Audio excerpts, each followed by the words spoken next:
So I'm going to start straight out with a question that immediately occurred to me looking through your book. Your book, Fast Food Nation, was about McDonald's, French fries, things like that. How did you get from French fries to nuclear missiles? I found something even worse for you than that food. Fast Food Nation is set in Colorado Springs. And Colorado Springs also happens to have some of our most important Air Force installations, some of them very top secret installations. And Fast Food Nation opened with my with a visit to the Cheyenne Mountain Air Station, which is this NORAD headquarters hollowed into a mountain, and yet even the Domino's pizza truck would make it up there.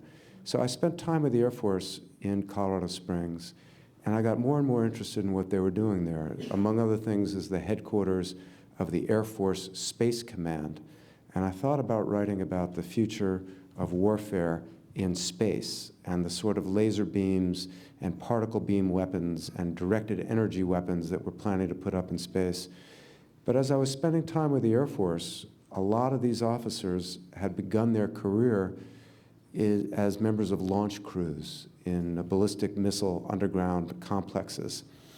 And I became more interested in their service on launch crews dealing with nuclear weapons that I did in the future of warfare in space. And one of the Air Force officers I spent time with told me the story about an accident at a missile silo in Damascus, Arkansas in September 1980.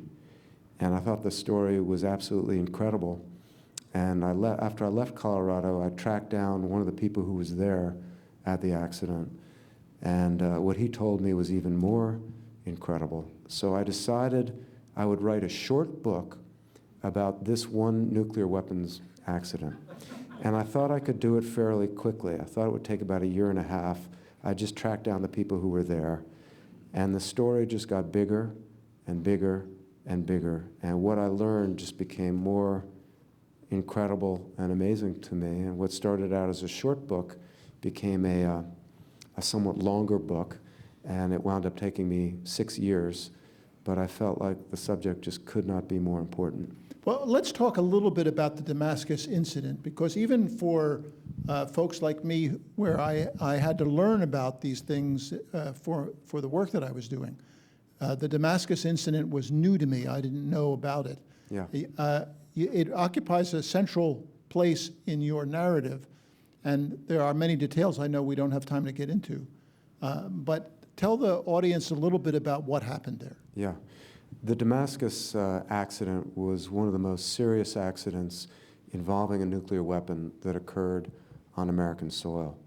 And in this missile silo in Damascus, Arkansas, was the largest intercontinental ballistic missile the United States ever built, the Titan II missile. It was more than 100 feet high, the size of a 10-story building, about 25 feet in diameter, huge missile.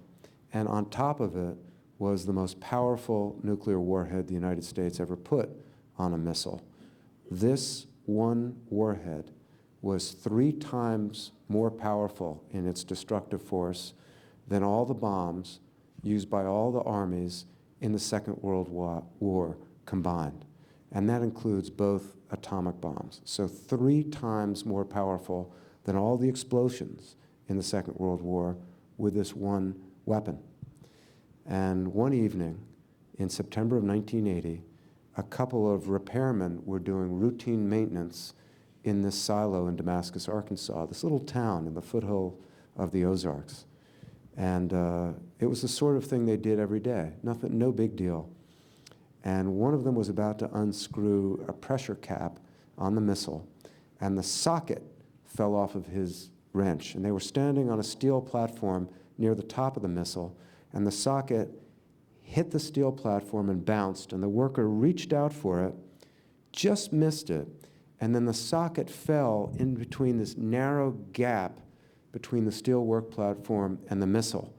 And the socket then plummeted about 70 feet, hit part of the silo, ricocheted, hit the missile, pierced a hole in the missile, and suddenly thousands of gallons of highly toxic, highly flammable highly explosive rocket fuel were filling the silo. And the Air Force had no idea what to do. This missile had been on alert in one way or another for almost 17 years. People had done this sort of maintenance all the time, but suddenly they were confronted with a situation that no one had ever thought of.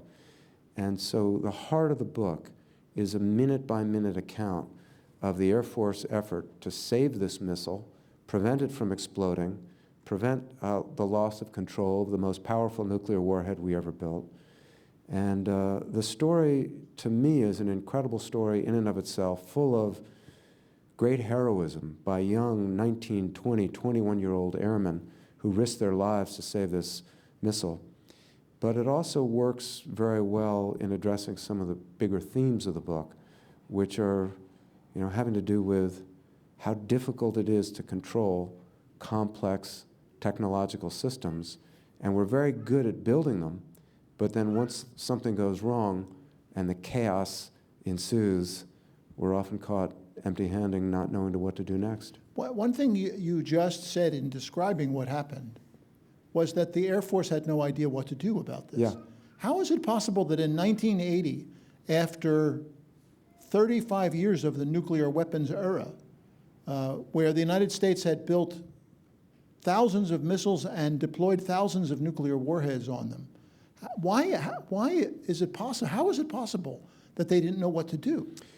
I'll answer the question with a question. How is it possible that when they had to evacuate the local townspeople because they were fearing an explosion, that the Air Force didn't have any maps of the local area, and literally the security officers who were supposed to be evacuating the residents just had to go door to door because they didn't know who really lived in the area, but the missile silo had been there for 17 years. I guess the simple answer is that human beings were involved, and people are fallible. Even the best intentioned people are fallible. And in this case, they had come up with all kinds of emergency scenarios involving this missile, but they'd never thought about, well, what happens if a tool pierces the skin and the silo is filling with highly explosive rocket fuel.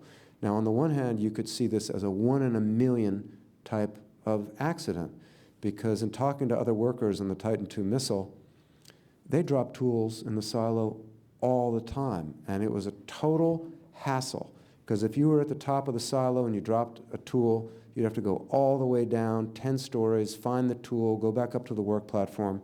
Workers who had worked on this missile system told me, if you sat on that steel work platform with a socket and tried to hit the missile and threw it 1,000 times down there to hit the missile, you couldn't do it. So when accidents like this happen, there's a tendency to say it's a freak accident, it's a 1 in a million accident. But there's a sociologist that I write about towards the end of the book named Charles Perrow, who really investigated how accidents happen in these complex technological systems. And he would argue what happened at Damascus, Arkansas was a normal accident. It was an accident waiting to happen because these systems are so complex. It's impossible for one person to fully understand all the potential interactions, or for one person to anticipate how something as bizarre as that may happen. I'll just tell one other story that illustrates this theme. We had B-52 bombers that were airborne 24 hours a day, 7 days a week, for about a decade during the Cold War. It was called an airborne alert. And we wanted to make sure if the Soviet Union attacked us, that some of our planes wouldn't be destroyed on the ground. And they'd be up in the air, they'd have their bombs, they'd be ready to go and attack the Soviet Union. In one case, and these were long flights, in one case, because they were such long flights, the crew members brought 4 rubber seat cushions with them to make the flight more comfortable. And they stowed the seat cushions beneath the seat. About halfway into the flight, one of the crew members said, "I think I smell something burning." And then another guy said, "It smells like burning rubber." And what they hadn't realized is they had put the seat cushions next to a heat vent, and the seat cushions ignited. And soon there was a desperate attempt to put out the fire on this B-52 bomber. And the B-52 pilot said, we want to make an emergency landing at this top secret base that we had in Greenland. And the base said, come in for the emergency landing. They wound up having to abandon the plane. The plane crashed. It just missed the base, and it had 4 hydrogen bombs. None of them wound up detonating. But if they had detonated, they would have destroyed the base. And in going back and trying to figure out, well, how did one of our most important top secret bases get destroyed by a hydrogen bomb? You just wouldn't anticipate that it would be 4 rubber seat cushions that could bring down a plane, set off a hydrogen bomb, and destroy a top secret base. But these things happen in complex technological systems. Well, in that sense, maybe it makes even less sense that the Air Force or those who held custody of these weapons didn't have categories of potential accidents where there may have been responses that were common to a set of accidents that were possible. After all, not all of these incidents, and I think that you found that there were more than 1,000 over the course of the Cold War, not all of these incidents occurred at the very same time. Yeah. They began to occur as soon as the United States started to build nuclear weapons and put them on delivery systems. And you would have thought that along the way there was an accumulated set of information about potential mishaps that would have informed those who held custody of these weapons. You would have thought one of the things during the Cold War is there was not only intense secrecy about nuclear weapons, but there was intense compartmentalized secrecy. So one group of people in one part of the system literally didn't know what other people in another part of the system were doing. One example would be the weapons designers who were designing the nuclear weapons often were not informed about the accidents that were occurring in the field or even how the nuclear weapons were being handled by personnel in the field. At the same time, the Air Force personnel who were handling the weapons often were not informed and had little knowledge of what the real safety dangers with the weapons were. So in this case, secrecy made the whole thing more dangerous. Not to mention that all of this was being kept secret from the American people. And when there were any suggestions that there might be a risk of accidental detonations, there was total denial on the part of the government. So it was a system that encouraged mistakes and encouraged these accidents. In sympathy to the weapons designers in the Air Force, this is a brand new technology. With every technology, there's a learning curve. There's learning from experience. But the unfortunate thing about this technology is the potential for catastrophe is huge. In the aircraft industry, you get a plane crash, you investigate the plane crash, you see what went wrong, and you can build safer airplanes.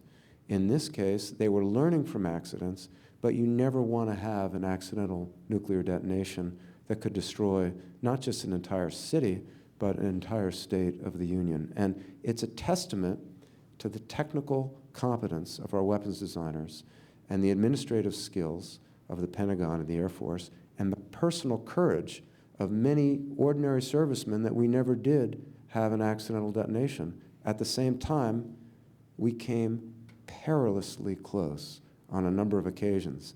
And it should be a cautionary tale in a general sense about our ability to manage any complex technology that has catastrophic implications, but it also should be a cautionary tale for any other country that thinks about getting nuclear weapons. We invented this technology. I think we probably now build safer weapons than anyone else, but we came close again and again to having our own weapons detonate by accident on American soil. You use the Damascus incident. You tell a very vivid story of what happened there, but you also use it to go back and begin to tell the story of the acquisition of the nuclear weapons arsenal by the United States. And one of the things that's very interesting at the very beginning is that there was a custody fight. And in fact, this seems to inform the whole history of American nuclear weapons, that there was never a final agreement on who should control them. Tell us a little bit about Yeah. the custody fight. From the very beginning, the military wanted control of our nuclear weapons. The military argued, if we go to war, we're going to have to use them. We should have control of them. At the same time, the Atomic Energy Act specified civilian control of nuclear weapons. The thought being, these weapons are so powerful and so destructive and so far beyond anything mankind has ever created that only the President of the United States and civilian authorities should be able to control them. And there was, from the time of the detonation of the first atomic bomb, throughout the Cold War and in some ways to the present day, this constant struggle for who's going to control our nuclear weapons. And at the heart of the book is the effort to control them, not just, not through diplomacy or not through treaty, but literally making sure we can use them when we want to use them, making sure they never will go off by accident, they never will be stolen, they never will be used by one of our own personnel who doesn't have permission to set one off. And it was a huge challenge. And in many ways, from the very first time there was a nuclear explosion in the desert of New Mexico in July 1945, there's been this sense that it's always on the verge of slipping out of our control, that we're always trying to hold on to this technology lest it get out of our hands and cause catastrophe. And I write in the book that when we did our very first nuclear test in Alamogordo, New Mexico in July 1945, there was a lightning storm. And there was a young man who had to sit atop this steel tower in the middle of this desert and babysit the first bomb to make sure that no one would sabotage it. And that first nuclear device was vulnerable to being detonated by a lightning storm. And this guy sat there in a lightning storm for 3 hours by himself. He wound up surviving it. The device worked as planned, but that first device was on the verge of detonating accidentally. And, almost, 7 decades later, not quite 7 decades later, we're just barely holding on to it. And it seems to always be trying to get loose. So the civilians managed near the beginning to gain control of them and continue to control them. Yeah. And then the military kept on getting more and more control. One of the arguments was that if the Soviet Union were to attack us, the military would need access to these weapons immediately. And having to call up the White House and having to get the proper authorization, might endanger the United States. And so through the book, I look at the back and forth between the civilian authorities and the military authorities. When John F. Kennedy took office, his Secretary of Defense, Robert McNamara, was stunned by how widely nuclear weapons had been spread throughout the United States and overseas with very little control over them. I mean, it seems amazing now looking back, but there were no locks on our weapons. And what that means is anybody who wanted to use one of the weapons in the military potentially could have done so. When there were bombs put onto an airplane, if the pilot of that plane, and not just our planes, but also our NATO allies, could have just taken off with one of those bombs, with hydrogen bombs, and bombed the Soviet Union, there was nothing to prevent our missile crews from launching their missiles when they wanted to. And one of the things that McNamara wanted to do was put locks on the weapons that required a coded switch to unlock them. And the idea was the President of the United States would have access to that code. When it was time to go to war, the code would be spread to the military, and they could then use their weapons. But the military came up with a pretty strong argument against that, which was, well, what if we go to war? No one can contact the President. No one can get the code. Suddenly, all of our weapons are inoperable. So there was also this tension, not just between the military and civilian authorities, but also between the desire to be able to use these weapons immediately, always, during wartime, and the desire for them never to be used during peacetime without authorization, for them never to be stolen. And those two things— Those two goals are in conflict with each other. If you're designing a nuclear weapon, making it always available to go off instantly has often very different design characteristics than making sure it never goes off when it's not supposed to, it's never stolen, it's never used without proper authorization. We finally did get coded locks, essentially, on our nuclear weapons pretty much in the early 1970s. But there were two films made by Hollywood about this issue. One was Failsafe, one was Dr. Strangelove. At the heart of both of these films was a plot element in which a rogue general wants to start a war with the Soviet Union, and a bomber is heading towards the Soviet Union with hydrogen bombs, American plane to hit the Soviets. When these films came out, the Pentagon and the Air Force were adamant. That was ridiculous. Nothing like that could ever happen. And in fact, until the early 1970s, a rogue bomber crew, a rogue group of launch officers could have launched their missiles or dropped their bombs on the Soviet Union without any interference from the United States. At the end of Dr. Strangelove, there's the scene of Slim Pickens. It jams, right? And he has to sit on the bomb and as the bomb falls. Yeah. That's always seemed to me, I think, and most people have seen the film, as fantasy. But there was one accident where something like that almost took place, right? Yeah, and Kubrick did an extraordinary amount of research. He spent years. He talked to leading experts in the field, and the film is an outrageous farce. But unfortunately, much of it is accurate. Some of the details are accurate. I mean, at the end of the film, one of the plot devices is this doomsday machine the Soviets have built, which is going to destroy the world if we attack them, and nobody's told the United States that they have it, and it's quite an outrageous scene at the end of the film. In fact, the Soviets built a similar sort of automated system called the perimeter system, nicknamed the dead hand. Yeah. And what was going to happen is the Soviets were worried that if they were attacked by the United States, their leadership might be wiped out. And they wanted to make sure they could wipe out the United States in retaliation.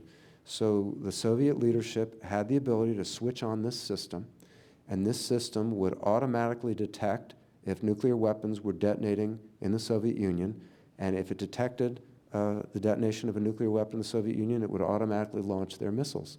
Now, at the same time, the United States was coming up with all these elaborate theories of fighting a limited nuclear war and just hitting the Soviet Union with a couple of nuclear warheads and then negotiating an end of the conflict. And probably none of that was going to happen, because just like in Strangelove, they had this automated system and they never told us about it.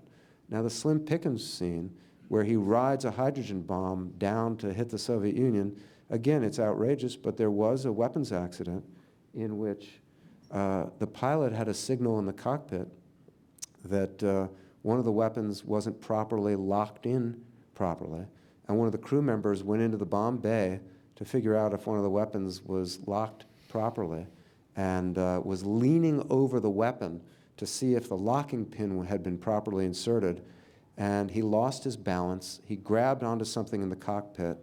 It was the manual bomb release. The bomb fell onto the bomb bay doors. He fell on top of the bomb. The bomb was so heavy, it broke through the bomb bay doors, and he was able to grab onto something in the bomb bay, and he watched the bomb fall as he was dangling there about 20,000 feet above the ground. And the bomb was not fully assembled. It did not have a nuclear core, but he had this moment of resting on an atomic bomb that had been released, and the bomb hit the ground, and it detonated in someone's backyard, and nobody was hurt, but their car was destroyed. When you say it detonated, you mean exploded? The high explosives went off. Yeah. It didn't do a full nuclear detonation, but huge crater was created. And most of the time, when we had these nuclear weapons accidents, the Air Force and the military did everything they could not to let the public know that it was happening. But when there was a big explosion in someone's backyard, and suddenly there were guys in radiation suits investigating the crater, it was hard to cover up. So again, when you have thousands of nuclear weapons, and at the height of the Cold War, we had 32,000 nuclear weapons. And you not only have to worry about the inner mechanics of those weapons, you have to worry about the missiles they're attached to, the airplanes that are carrying them, the communication systems that link all of this together, and the human beings that are running all of it. The potential for accidents and mistakes was huge. And again and again, because most of this book is based on documents I got from through the Freedom of Information Act and interviews I did with bomber crews, missile crews, weapons designers, people who spent their entire careers literally working with nuclear weapons.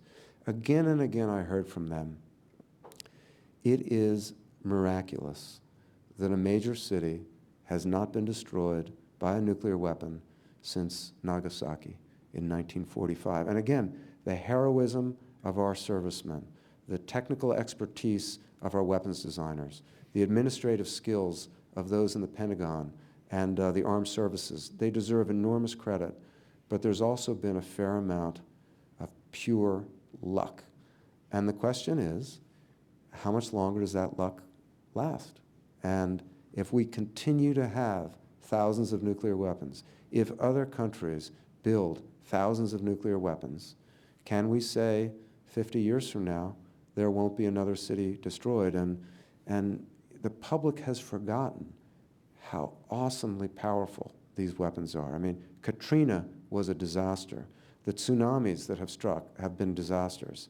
There has not been a disaster on the scale of Hiroshima since the end of the Second World War. And it would be awful beyond words if that happens. And I don't think we're doomed for that to happen. But one of the reasons I wrote this book is to just remind people of this threat. There are thousands of these weapons. There's almost 20,000 of them in the world right now. And the Cold War ended happily. Wonderful that the Soviet Union collapsed without there being a nuclear war. But the danger didn't go away. It's with us still. This might be a good moment to explain something about nuclear weapons to our audience, because a number of these incidents, the bombs were armed with plutonium or highly enriched uranium. They fell out of bombers. They landed on the ground, but they did not detonate. And I think you might use this as an opportunity to explain a little bit about how that's possible. Yeah. Well, most of these nuclear weapons have a design in which a nuclear core, like the pit in a plum, is surrounded by conventional high explosives. And in order to get a full-scale nuclear detonation, there has to be a perfectly symmetrical implosion of the core. So all the high explosives around it have to detonate simultaneously and squeeze that nuclear core, and then you get fission, and then you get a huge detonation. And in many of these accidents, what would happen is there would be an incomplete detonation of the high explosives. Some of them would go off, all of them wouldn't go off, or there'd be a fire, and the explosives would burn instead of detonating. But one of the real risks that it took a long time to figure out is that an electrical glitch, an electrical short circuit, could circumvent many of the safety devices and provide electricity to all the detonators at once. And so there were some accidents that weren't as spectacular as a plane crash that were actually more dangerous than some of those plane crashes. You know, one of the incidents would be a worker walking by a nuclear warhead and noticing there's smoke coming out of the warhead. Now that's not a good sign. You don't want a short circuit inside that warhead because there are batteries in there that could provide the power source for the detonators to go off. It sounds incredible, but I told that story about the threat of lightning very early on with the first test of a nuclear device. There was an inadequate understanding through the 1960s of how lightning strikes could provide the energy that would set off all the detonators simultaneously. In Europe, we had missiles with hydrogen bombs, thermonuclear warheads on top of them that were just exposed to the elements and got struck by lightning. and had short circuits. So these are complicated machines, and it's hard to think of any machine we've ever invented that hasn't gone wrong. And the consequences of one of these going wrong is just, unimaginable. You talked a little while ago about locks on weapons, and about 20 years into the nuclear weapons age, they came up with something called permissive action links. Did that solve the problem?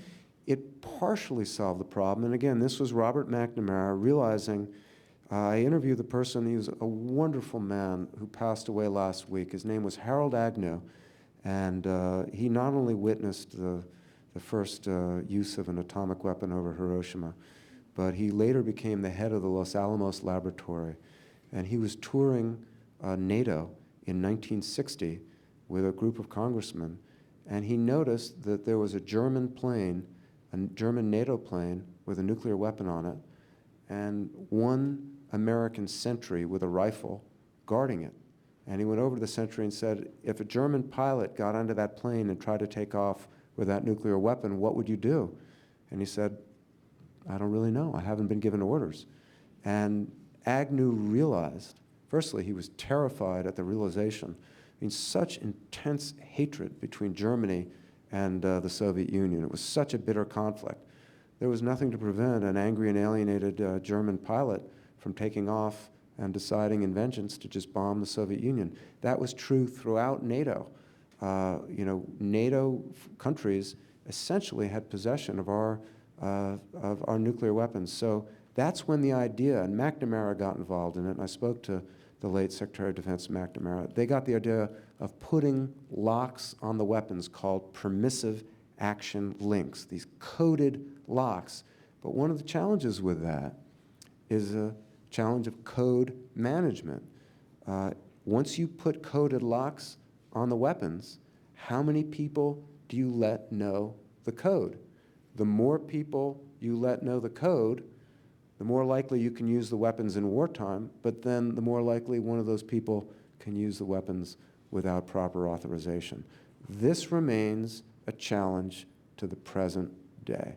All of our nuclear weapons today require codes to be used. Who's managing the codes? Could someone get into our nuclear command and control system, mess around with the software, make it impossible for us to unlock our weapons?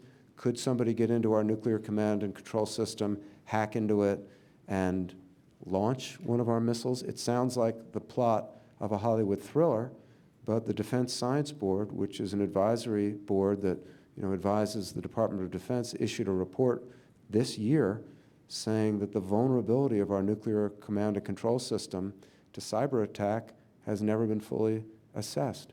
So just putting locks on the weapons and just requiring a code doesn't solve the problem. If you want these weapons always available for immediate use, you create the potential that someone might misuse them. In the early days, it took literally hours or days to assemble a nuclear weapon before it could be used. The weapons that were used on Hiroshima or Nagasaki were built by hand, and it took days to do that in many cases. Now the weapons are fully assembled. So there are some arguments that perhaps the weapons should be stored without their nuclear cores.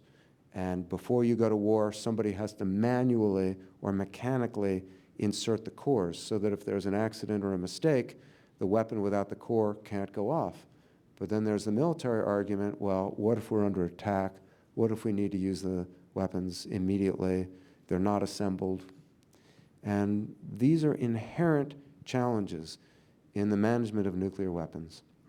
The title of the book is Command and Control, and it's a process of how you control your weapons, but it's a process that's never fully achieved.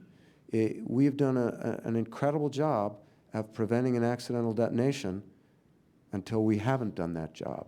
And as soon as there's that catastrophic accident, it doesn't matter that we did a terrific job for 40 years if you lose a city because we've lost command and control. You mentioned the idea of separating the warhead from the missile. I think that our understanding is that's what the Chinese do with their relatively small nuclear arsenal of missiles and warheads, that they store the warheads off of the missiles. Yeah. Because they make the argument that they have a minimum deterrent, that the deterrent would work, but that separating the missile from the warhead would slow down the process of escalation.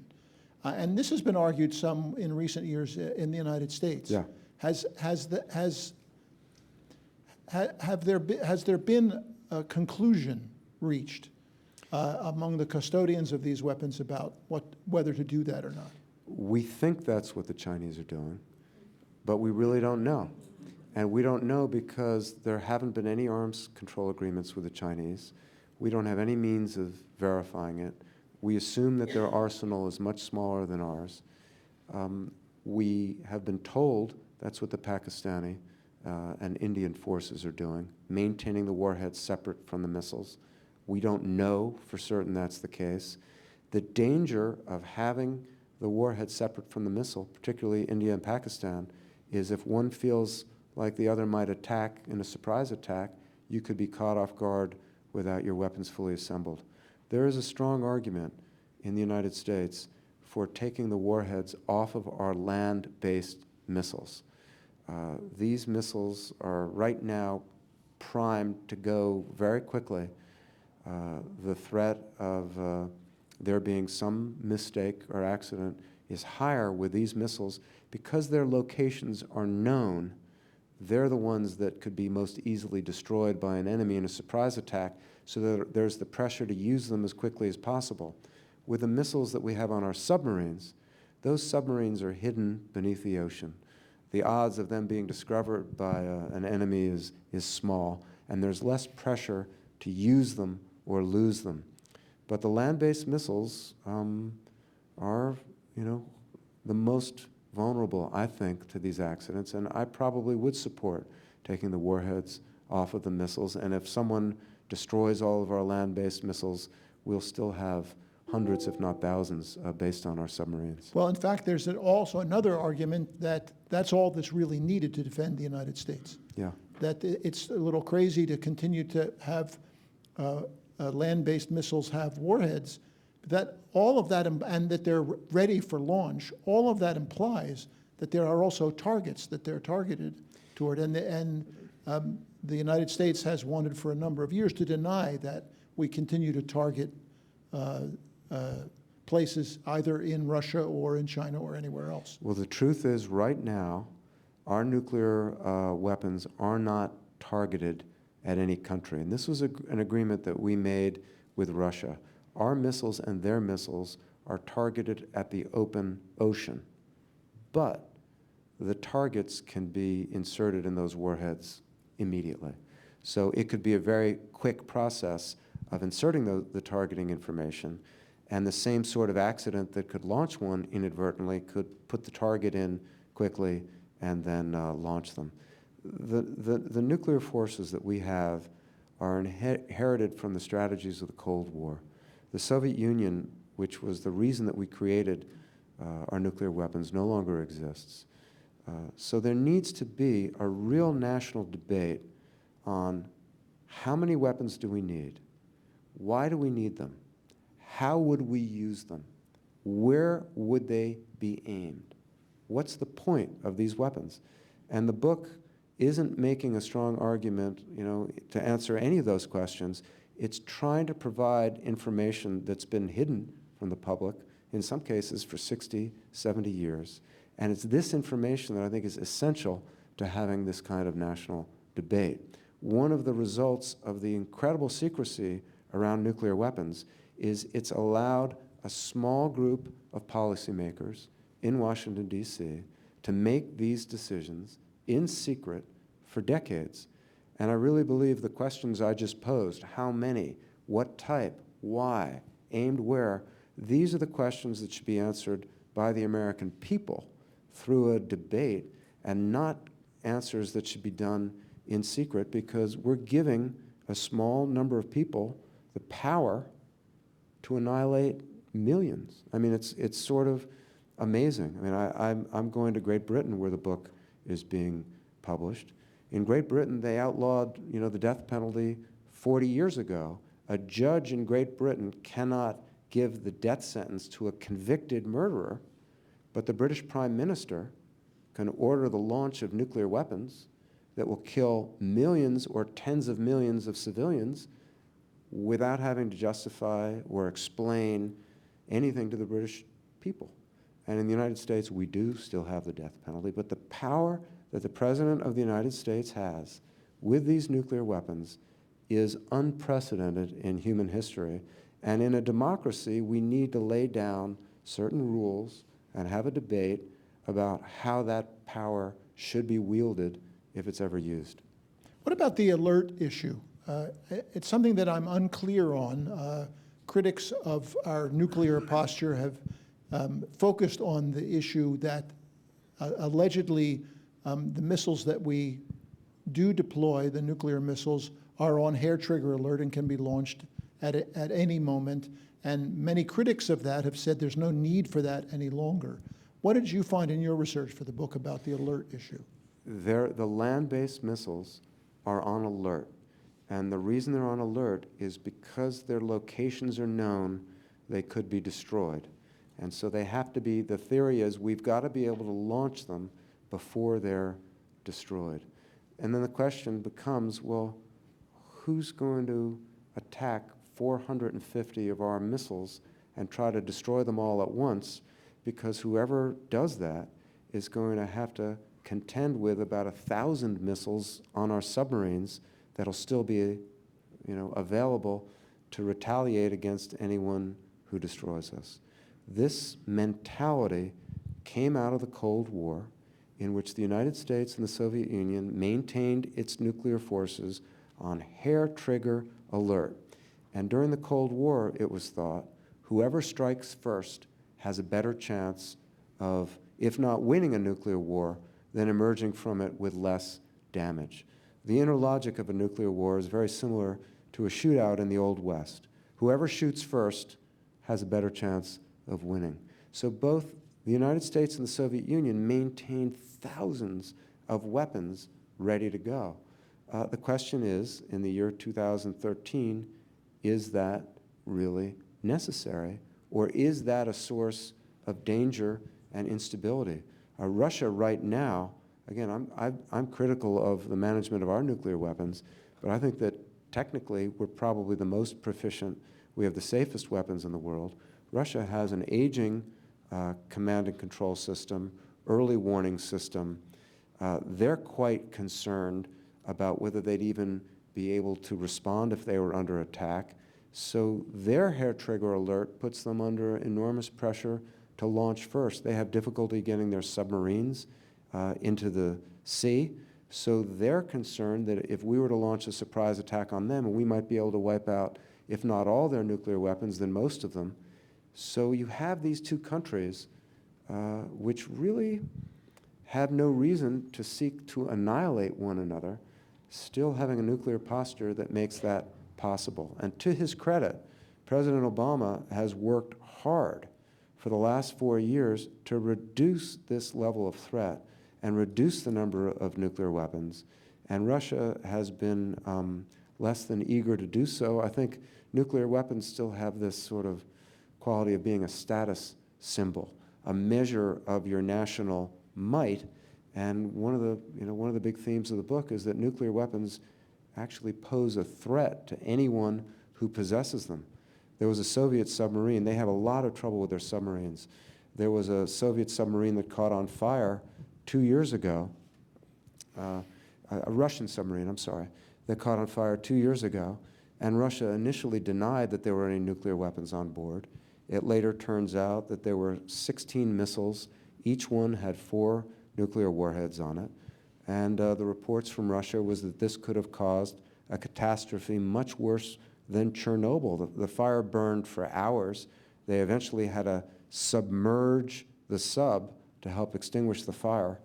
And for countries that are thinking about getting nuclear weapons, I think that they should really think twice about whether this is going to make them safer or make it more likely to have a self-inflicted catastrophe.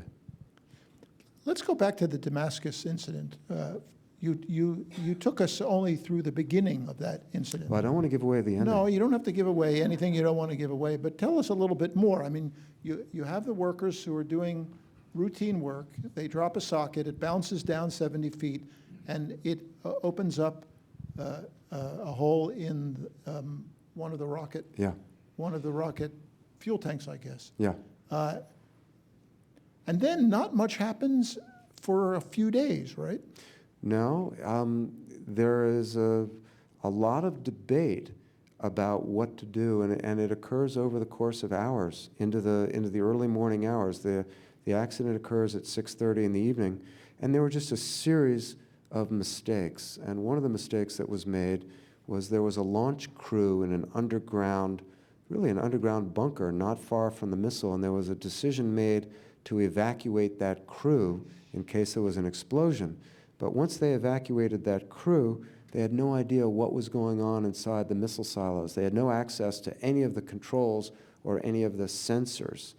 And in looking at how these accidents unfold in complex technological systems, again and again, you find that once these events begin, it's hard to know what's actually happening. These events, there's, for example, in an assembly line. An assembly line is a linear system. It's a very straightforward system. If you've got a problem in an assembly line, you shut down the assembly line, you fix the problem, then you can start it up again. In more complex technological systems, like the Titan II missile system, like many of the nuclear reactors we build, they're called tightly coupled systems. Many things are happening at once. Many things are interacting at once. And in this case, by abandoning the Launch Control Center, they literally didn't know what was happening. They didn't know what the pressure readings were, the temperature was. So later on, they had volunteers to go back into the silo and see what happens. And there was extraordinary courage and heroism that night. But unfortunately, the mistakes that were made that night have resonance not just for nuclear weapon systems today, but for many other complex technological systems. One of the other things I think is very relevant is that missile, the Titan II missile, our biggest, most powerful missile, was obsolete by 1980. It had been deployed around 1963, 64. The Kennedy administration was planning to take it out of service 1967, 1968, but for a variety of reasons, it was still on alert in 1980. And in some ways, we're facing a similar kind of problem. Our Minuteman missiles, which are our principal land-based missiles, were put into the ground in around 1970, 71. They were supposed to be retired in the mid-1980s. They've been retrofitted in many ways, but these are 40-year-old weapon systems. The launch complexes that they're based in were built, some of them in the early 1960s, so they're 50 years old. Our principal nuclear-capable bomber is the B-52. We have not built a B-52 since the Kennedy administration. That's an airplane that was designed right after the Second World War. So again, we're facing aging nuclear weapon systems that can present all kinds of unanticipated problems. A few years ago, at F.E. Warren Air Force Base in Wyoming, 50 Minuteman missiles suddenly went offline. And what that meant was the underground launch control centers could no longer communicate with their missiles. And that went on for about an hour, a very disturbing thing when you can't communicate with your missiles. Now, they had closed-circuit television cameras in the silos that showed that, well, the missiles haven't launched, but they didn't know what had gone wrong. They traced it back to a single computer chip that had been improperly installed in a processor, and the Air Force denied that anyone had hacked into the system, but that was an event that really raised the alarm bell privately in the Air Force and the Pentagon that the system might be hacked. These cables, some of the software, some of the computers are aging and very complex. And so the Cold War is over, but the potential for a terrible accident still exists. There are two mishaps that you mention having to do with NORAD. Yeah. One in 1979 and another in 1980. NORAD being the early warning system Yeah. of whether the United States may be under attack Yeah. by an enemy's missiles. Tell us about those, because those are a different kind of accident, more similar to what you've just been describing, but truly frightening. And it's an example of how government bureaucracy can often be idiotic. They were installing new computers in NORAD, I think in the early 70s. And NORAD is our early warning system to know if we're under attack. And the generals at NORAD were saying these computers are inadequate to our needs, but because the government was buying these computers in bulk, they insisted that NORAD use them. So these computers running our early warning system were in many ways obsolete as they were being installed, and there were constant problems with them. In the first false alarm, the computers at NORAD said there was a massive attack by the Soviet Union underway. And what had really happened is someone had mistakenly inserted a training tape into the NORAD computers, and the training tape was a full-out attack on the United States by the Soviet Union. The second one was actually more serious, because in 1980, the Soviet Union had invaded Afghanistan. We had pulled out of the Moscow Olympics. There was an enormous amount of tension between the United States and the Soviet Union. And Zbigniew Brzezinski, who was President Carter's national security advisor, was asleep in his bed in Washington, D.C., and in the middle of the night, the phone rang. And it was his chief military advisor, General William Odom, who said, the sensors are telling us that 220 Soviet missiles have been launched at the United States. And Brzezinski said, I want you to check on that and call me back. And General Odom called back and said, I'm mistaken. It's actually 2,200 missiles. And Brzezinski was lying there in the middle of the night. His wife was asleep beside him. And he decided not to wake her up, because if Washington, D.C. was about to be destroyed, he would prefer that she pass away in her sleep. And he prepared to call President Carter to discuss what an appropriate retaliation should be, knowing that they would only have minutes to make such a decision before the warheads started to land on Washington. The phone rang again. It was General Odom, and he said, I'm sorry, that was a false alarm. It turned out that a faulty computer chip in one of these obsolete NORAD computers had failed and was signaling missiles that didn't exist. And this was a chip that I think cost 46 cents.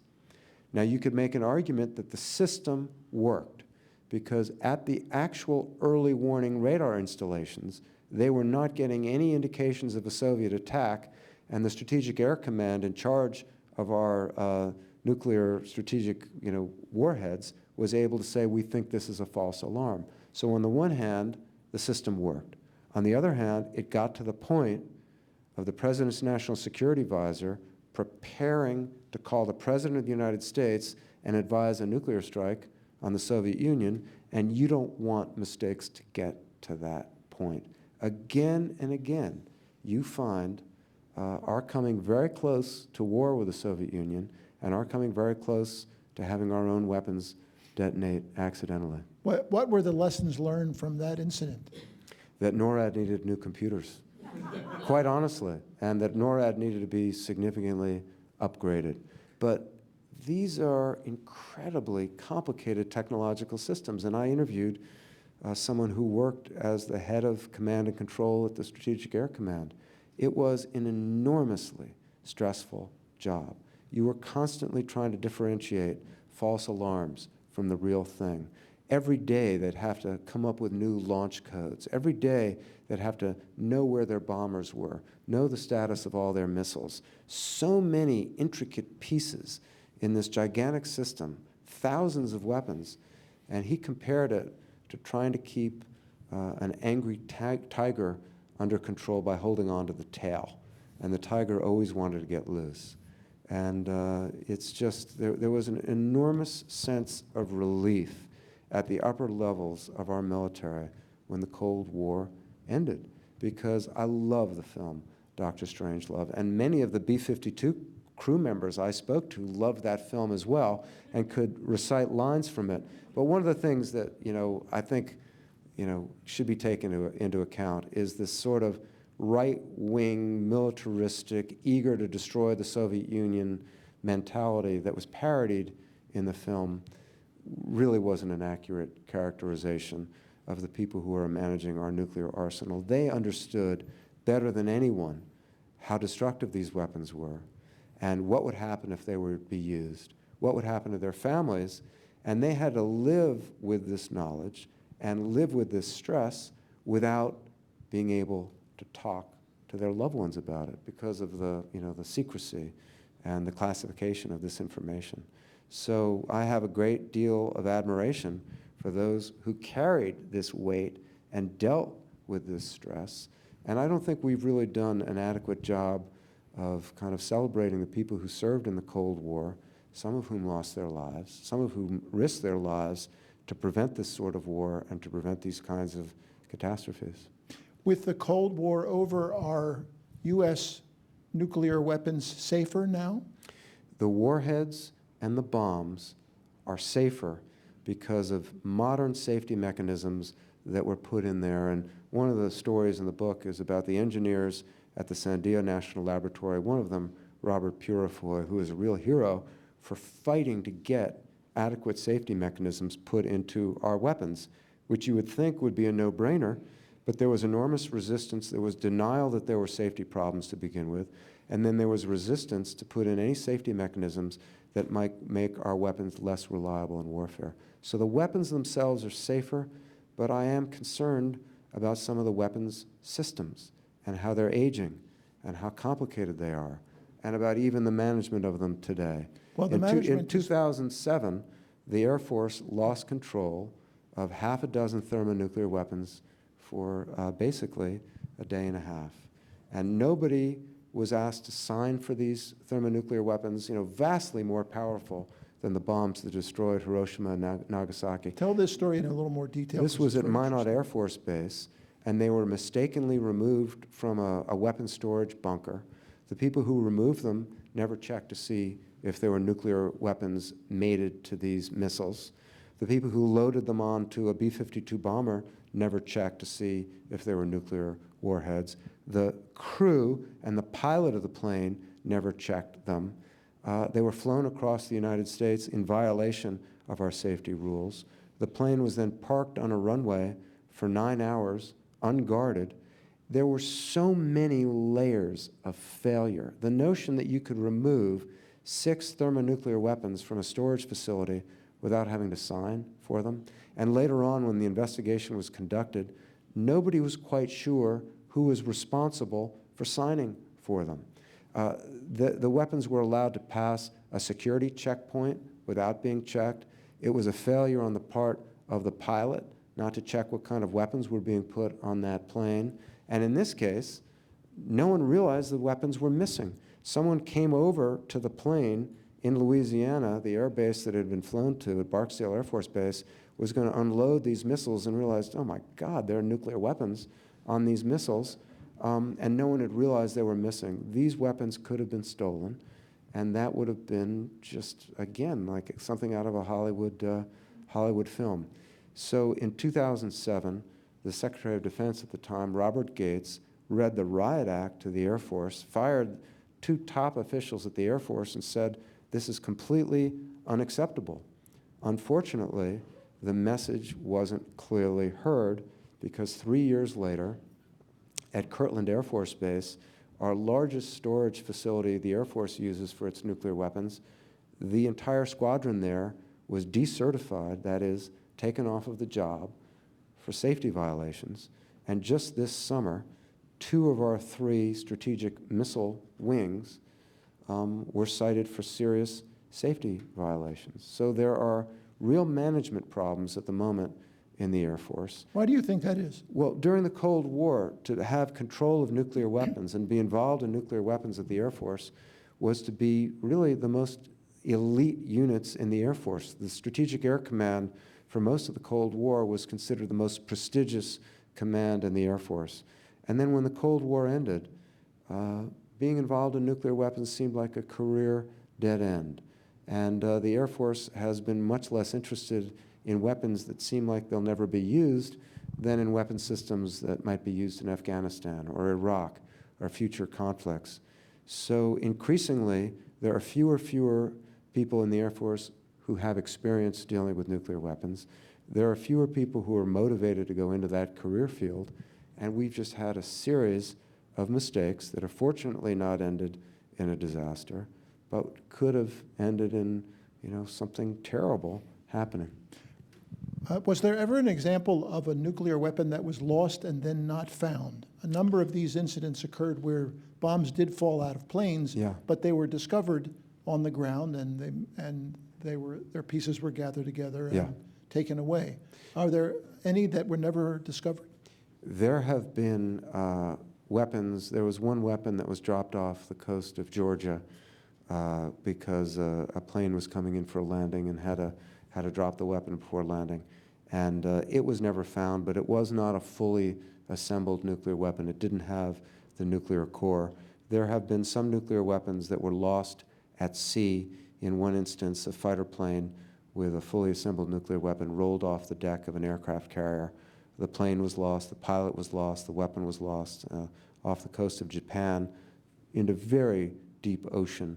We've had some of our nuclear submarines, not ballistic missile submarines, but other submarines have sunk with nuclear weapons. But they've been at depths where they're inaccessible, and the pressure at those depths have destroyed those weapons. Were there any nuclear weapons that were ever stolen? To my knowledge, there have not been any of our nuclear weapons stolen, but this incident at Minot, was raised alarm bells. In the year 2007, it's just unbelievable to me that nobody was asked to sign for a thermonuclear weapon before removing it, and that the procedure was to write down the serial number on a piece of paper. FedEx has been using barcodes and scanners for quite a while, and I do think the Air Force is now using the equivalent of barcodes to keep track of its nuclear weapons, but up until 2007, there wasn't that sort of tracking system. The loss of a single weapon would be just disastrous. What's been the response to your book of those who are in charge of keeping these weapons safe? Honestly, it's been quite unnerving to me. How so? I did one event in Albuquerque, New Mexico, which is within driving distance of both the Los Alamos lab and the Sandia National Laboratory, 2 of our 3 weapons labs. And I did one event in the Bay Area, which is near Lawrence Livermore, our 3rd weapon lab. At these events, weapons designers and people who've worked at the lab have been critical of the book, and their principal criticism has been errors of omission and accidents that I left out and problems in the command and control system that they had to deal with that for some reason I didn't write about. Now, as a writer, well, I guess that's useful for the paperback edition afterward, but as somebody who was unnerved by some of this research over the past 6 years, it's incredible. One of the criticisms was I'm very tough on the Air Force, but what about the Army? They were driving nuclear weapons all over West Germany. You wouldn't believe some of the problems they had. And I was like, well, tell me about them some other time. And I'm a human being, and being a human being, I'm fallible, and I am sure there are mistakes in this book, and I would love for readers to point them out to me. But unfortunately, it's been confirmed to me by people who've read the book, who designed nuclear weapons, who were in the Air Force handling them, that the basic arguments of the book are accurate. And the book is not based on unnamed sources. There may be 2 or 3 instances in the entire book where I rely on unnamed sources. They're based on documents that are listed in the source notes. And I'm very sorry to say most of what's in the book is true. And because it's true, these are issues that we need to deal with and confront. Having spent 6 years in this subject, I am not heavily medicated. I am not overwhelmed by apocalyptic themes and thoughts, and I don't think we're doomed, but I think it's essential that we confront these issues, have a national debate and discussion on it, because if we don't do that, that's when we're going to have the real serious problems, is by not dealing with this issue now, but dealing with it when it's too late. The worst thing that could happen would be to have this sort of national discussion after a city has been destroyed, as opposed to before something like that happens. Talk about feeling a little unnerved. In the last chapter of your book, you cite an observation that Scott Sagan made. Scott is a professor of national security issues and nuclear weapons at Stanford, quite well known. And you cite his observation that deliberate nuclear war, is less likely now. Yeah. But that accidental nuclear war is more likely. Yeah. Do you agree with that? Particularly with regard to the United States.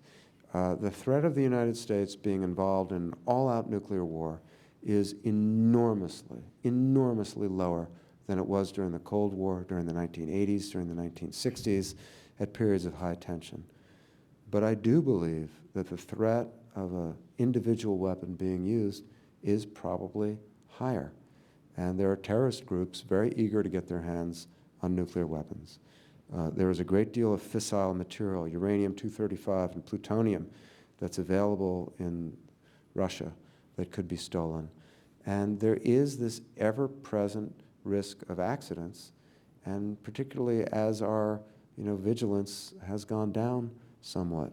The greatest risk for an all-out nuclear war, I think, exists between India and Pakistan, where in many ways they are recreating the nuclear arms race that we had with the Soviet Union, the difference being that the distance between them is so much shorter than it was between the United States and the Soviet Union. If the Soviets launched a missile from the Soviet Union, it would take about a half hour to reach the United States. So we had time to figure out, well, is this the real thing? Is it a false alarm? The flight time of a missile between India and Pakistan is 5 or 6 minutes. If one of them thinks they're under attack, they'd be under enormous pressure to use their nuclear weapons before they're all destroyed on the ground. We hated the Soviets, they hated us, but it was sort of an intellectual, ideological hatred. It was carried out from a great distance. We were rivals for global power, but there's something about the hatred between neighbors, some of you may know, that can be even more intense. And in India and Pakistan, you have religious differences, you have ethnic differences, you have a long history of enmity and bloodshed between the two. And those two countries, armed with nuclear weapons with such a short flight time, it's essential that they begin to reduce the number of nuclear weapons. Right now, Pakistan has the fastest growing arsenal in the world, and they're adapting nuclear weapons for a variety of different kinds of uses. And that's a very volatile situation with extremist elements within the military, extremist elements in Pakistan that would love to steal a weapon. And that's the area that gives me and a greatest history concern. of the black market selling of nuclear weapons to other nations. Well, the transfer of nuclear technology from Pakistan to other countries. So we need to get very serious with other countries about reducing their arsenals as we reduce ours. And I'm a great believer in nuclear non-proliferation. We have to prevent other countries from getting nuclear weapons. The more of these weapons there are in the world, possessed by more countries, the more likely one's going to go off. Well, Eric, why don't we give the audience a chance to ask you some questions? We have until 8:30, so let's try this right here. Now, you need to wait for a microphone. My name's Ryan Flegel, and I heard you talk a lot about suggestions for what kind of safety checks we could put in balance, the updating the computers with NORAD, or this idea of having launch codes and locking codes that lock out the nuclear missiles. But it seems to me that the better answer would be not to have the missile at all. And I didn't hear you say that, and I wonder if you share my opinion that the United States should get rid of all of its nuclear missiles and that the United States should lead the world towards abolishing nuclear missiles everywhere. Yeah. I agree with the goal of abolishing nuclear weapons. And that's something that President Obama, voiced support for in 2009. It's something that President Reagan, President Eisenhower and Truman and Kennedy have all supported. I don't see it possible for us to unilaterally get rid of all of our nuclear weapons when Russia has so many, when China has so many. Just the suggestion that we should get rid of our nuclear weapons has led to incredible attacks on Obama. So I think it has to happen in a systematic way in which the major nuclear powers, which would be Russia, China, the United States, England, France, Israel, Pakistan, India, even North Korea, we need to sit down and systematically begin dismantling our arsenals. I do think we should probably get rid of our land-based missiles. That might be a very good idea. Right now, the only conceivable use for our land-based missiles is to attack Russia or attack China. That's the way that they're oriented. So I support the abolition of nuclear weapons, but I don't support unilateral disarmament because, firstly, it's never going to happen, and secondly, we need to get rid of them throughout the world and not just in this country. Other questions? Yes.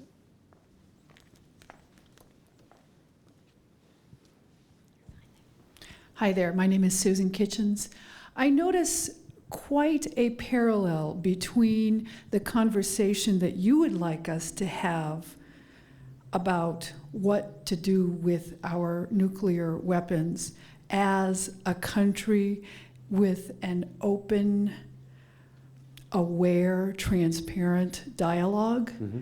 The parallel between that and the discussion about the NSA and all the things that have been brought to the surface, where we are now having a discussion thanks to the acts of Edward Snowden. And I'd like you to address the parallel of that, as well as the information that is so critical to our well-being being in the hands of a very few people. Yeah, that's an interesting question. I think there is a real parallel. But since we're on the radio, I need to say this publicly. I did not obtain any of my documents illegally. I am committed to staying in this country, and I'm not going to flee. But other than that, I would love for there to be the same sort of debate over these issues. I hate to put it this way. I think the issue of nuclear weapons is more important than the preservation of our privacy. And I am a huge opponent of government snooping. But the fact that our government is reading our email is less of a threat than the fact that these weapons could destroy one of our cities. So I like that analogy that you made. We really need to have that same kind of discussion in this country. And in a similar way, the nuclear weapons bureaucracy has tried from the very beginning to keep this information from the American people. I was able to determine in many cases with the documents I got through the Freedom of Information Act what had been censored. You could find it out by comparing. I just did this the other night because I'm thinking about putting some documents online. I found 2 copies of the same document and could compare what had been censored by different censors at different times. Again and again, what had been censored was not information that threatened the national security. It was information that threatened to embarrass national security bureaucracies. And there is nothing in my book that threatens the national security, but there is stuff in the book that should embarrass a lot of people who are running the Pentagon at various periods of time. And for us to have a meaningful democracy, we need access to information on these issues of fundamental importance. And that means many, many, many fewer secrets in this country. And I think the government will find if they have fewer secrets, they'll be able to do a much better job at keeping them secret.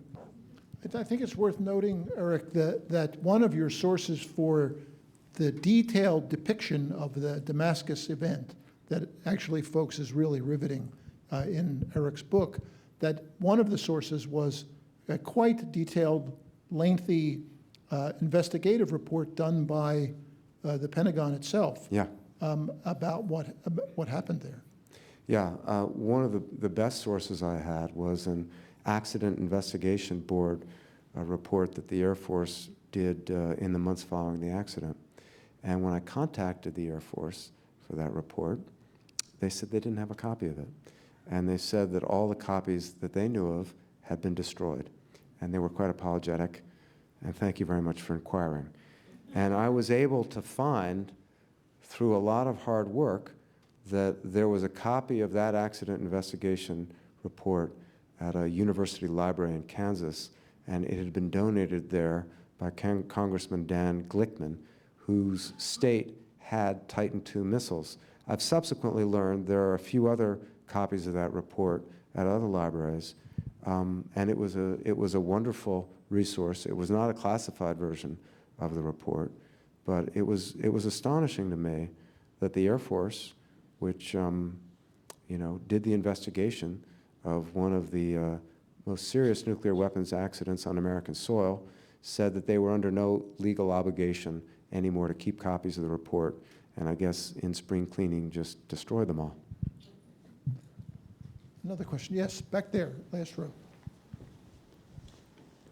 Hi, I'm Bernie Yu. You briefly discussed the relative risk between accidental use of nukes and intentional use of nukes.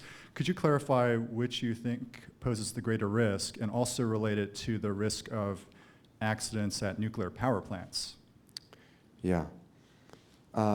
Which is a greater risk right now, the accidental detonation of a nuclear weapon or the intentional? I would probably say the intentional. I think that our weapons themselves now have vastly superior safety devices from what they did during the Cold War. But the temptation to hack into this command and control system is great. It would be the ultimate hack to get into that. There was the film War Games that a lot of people remember that drew upon that, that inadvertent insertion of the training tape into the NORAD computers. I think the odds of someone hacking into our system are still remotely small. When the head of the United States Strategic Command testified on this issue this spring before the Senate, he said he felt confident that our nuclear command and control system was not vulnerable to cyber attack, but, quote, we don't know what we don't know. And that's the part of his statement that stuck with me. And the vulnerability of the Russian and the Chinese nuclear command and control systems is even more certain. So I am concerned about the deliberate hacking into the command and control system. I'm concerned with the deliberate attempt to steal a weapon, and or the attempt by terrorists to devise a crude, rudimentary nuclear weapon that could still do an enormous amount of damage. More questions? Yes, sir.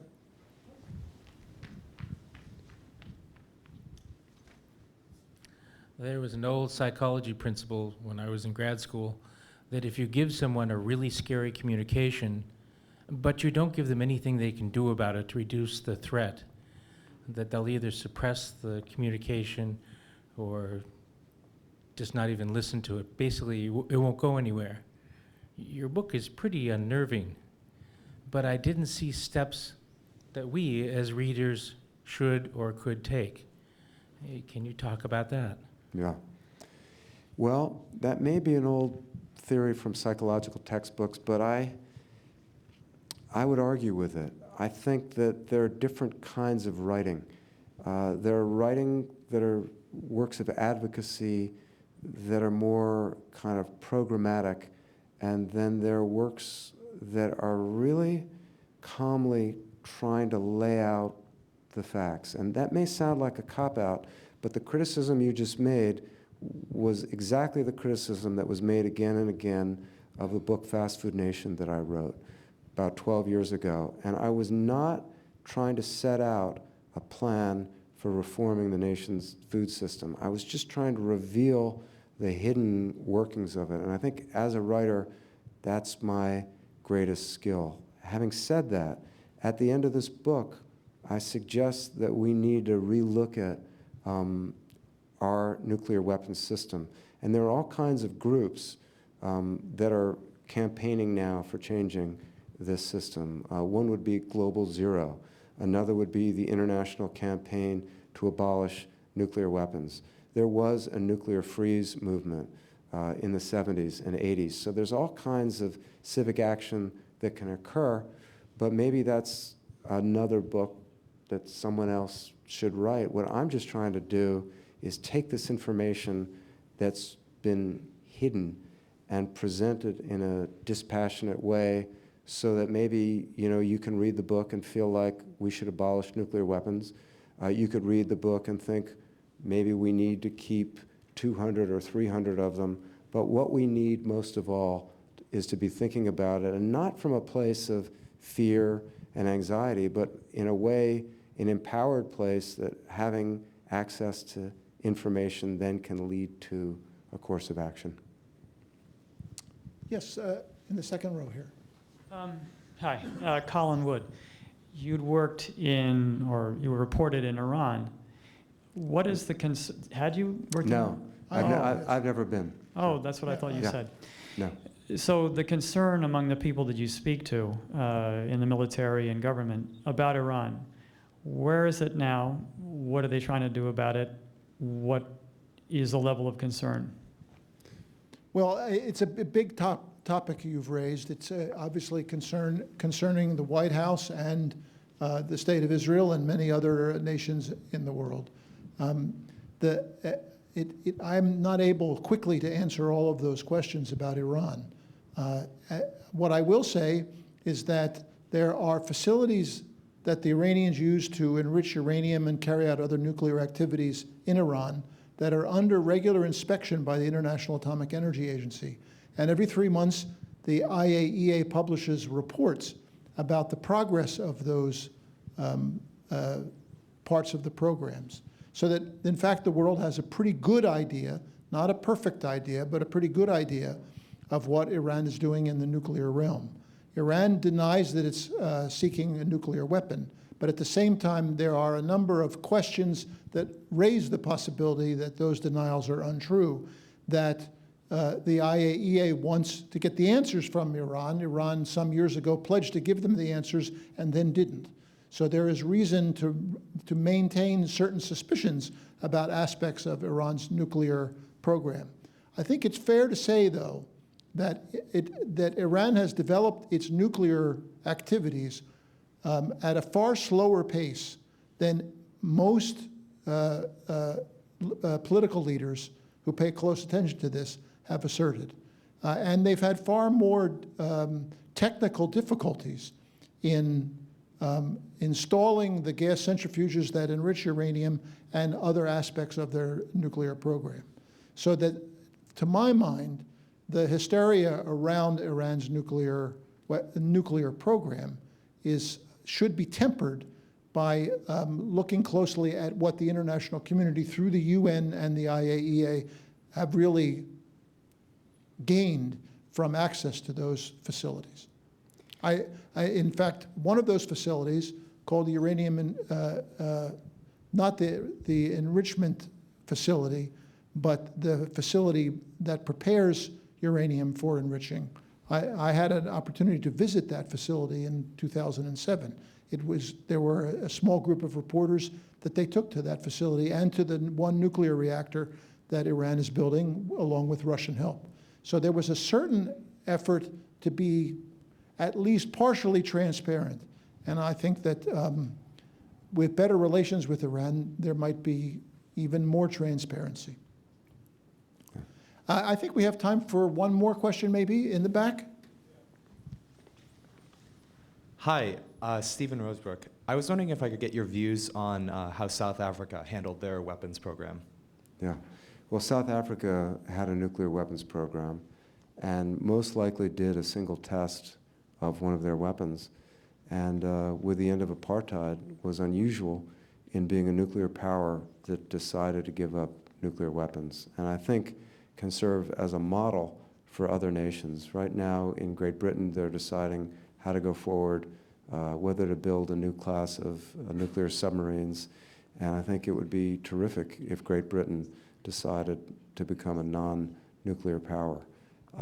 And the example of South Africa, the example of Libya, which had a nuclear weapons program and decided to get rid of it, Brazil, a number of other nations have gone down the path of becoming a nuclear power and then decided not to. And I'm more concerned about Iran, but I also haven't been there, so maybe my concerns are misplaced. In the case of Iran, it's an oil-rich nation with a large nuclear program, and it may be motivated by concern about global warming, but at the same time, I think there are elements in Iran that would like to have a nuclear weapon and should be hugely discouraged. Too often it's seen in the context of their rivalry with Israel, but my great concern is of the increasingly bitter hatreds between the Sunni and the Shia, and that if Iran gets a nuclear weapon, there'll be pressure for Sunni nations in the Middle East to have nuclear weapons.